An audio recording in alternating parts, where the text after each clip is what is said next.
મહેશભાઈ છે. હું ધોરણ 4 માં અભ્યાસ કરું છું.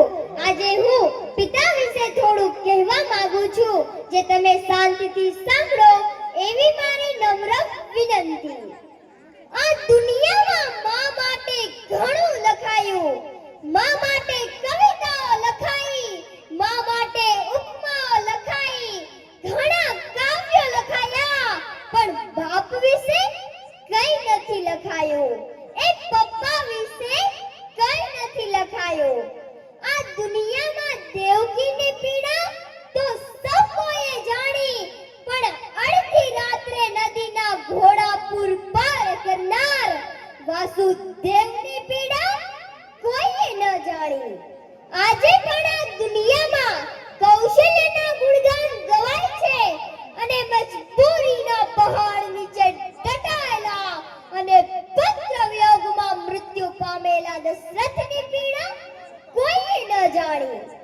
ભલે એક દીકરી પાસે માં ન હતી, પણ એના પિતાએ આ ભારત દેશને વીર યોદ્ધા રાણી લક્ષ્મીબાઈ આપીને એ રાણી લક્ષ્મીબાઈના પિતાની પીડા કોઈએ ન જાણી. હંમેશા પડદા પાછળ રહીને બાળકનું ઘડતર જે વ્યક્તિ કરે છે ને, એ બાપ હશે. આપણને માં તો કેડેથી કેડે અને કેડેથી તેડીને એમ કહે કે દીકરા, હું જોઉં છું ને એટલું તું જો. આ દુનિયામાં બાપ એક જ એવું અસ્તિત્વ છે જે ખભા પર બેસાડીને કહે છે કે બેટા, હું નથી જોઈ શકતો ને, એ પણ તું જો. એવો વ્યક્તિત્વ એટલે બાપ હોય છે, જે વિનાશના બધા જ રસ્તાઓ બંધ કરીને પોતાના સંતાનો માટે હોય છે. એ બાપની હાજરી સૂરજ જેવી છે.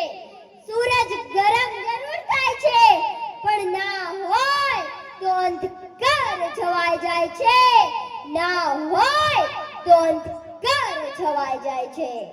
માં રોટલી બનાવીને જમાડે છે ને, તો એ રોટલી કમાવાનું કામ એક બાપ કરે છે. આ બાપ છે ને, એ બાળક માટે એવી હસ્તી હોય છે જેની સામે દુનિયાની બધી જ વસ્તુઓ સાવ સસ્તી હોય છે. અને બાપ એટલે જિંદગીમાં જેટલું પણ મેળવ્યું હોય ને, એ બધું જ એના સંતાનોને આપી દે એવો એક સંત હોય છે. એનો સંતાન ક્યાંય પાછો ન પડે ને, એટલા માટે જિંદગી જીવવાની રીતો શીખવાડતો એક ગ્રંથ હોય છે, એ બાપ હોય છે. આ દુનિયામાં જ્યાં સુધી બાપનો ખભા પર હાથ હોય અને જીવનમાં જ્યાં સુધી બાપનો સાથ હોય ને, ત્યાં સુધી આપણને આ દુનિયામાં કોઈ ન હરાવી શકે. આ તાકાત એટલે બાપ છે. અને આ બાપના સ્વભાવને જોવાનું રહેવા દો, બાપના પ્રભાવને જોવાની શરૂઆત કરો તો સમજાય કે બાપ એટલે શું. આ દુનિયામાં બાપથી મોટો કોઈ સલાહકાર નથી. બાપની સલાહ થોડી કડવી હોય છે, પણ જીવન જીવવાની રેસમાં આપણને ક્યાંય ડગવા ના દે ને એવી હોય છે. એક મકાનને બનાવવા માટે જેમ પાયાની જરૂર પડે છે, એમ પરિવારના અસ્તિત્વને ટકાવવા માટે એક બાપની જરૂર પડે છે. પણ આપણી તો એક કહેવત છે કે ઘોડે ચડનાર બાપ મરશે, પણ છાણા વીણતી માં ન કરતી. પણ મારું કહેવું તો એવું છે કે બાળકના જીવનમાં જેટલું મહત્વ માનું હોય છે ને, એટલું જ મહત્વ પિતાનું પણ હોય છે. કુરુક્ષેત્રના રણ મેદાનમાં ઉભેલા કર્ણ જેવું પાત્ર એટલે બાપ.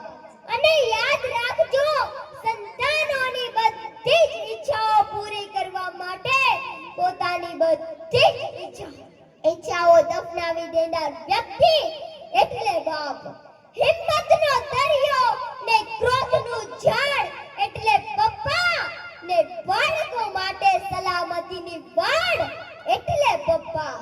આપણા ચશ્મા કરતા એ પપ્પાના ચશ્મા વધારે અનુભવી હોય છે, કારણ કે આપણા જીવનના રસ્તા પર આવતા ખાડા ખાબોચિયા એમને સૌથી પહેલા દેખાતા હોય છે.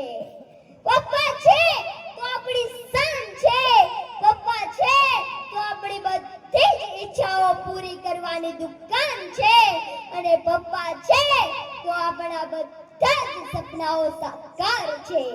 અને બસ છેલ્લે મારે એટલું જ કહેવું છે કે દુઃખની ચાદર ઓઢનાર બેઠો એ બાપ છે, દુઃખની ચાદર ઓઢનાર બેઠો એ બાપ છે, સંતાનોના સંતાપ ઝીલનાર ઊભો એ બાપ છે. મારા અને તમારા આ સાચા સુખનો હકદાર એ બાપ છે, મારા અને તમારા આ સાચા સુખનો હકદાર એ બાપ છે. અને સાચું કહું ને તો મારા અને તમારા આ ધરતી પરના પહેલા ભગવાન આપણા મા બાપ છે.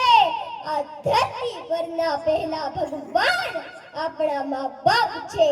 અસ્તુ.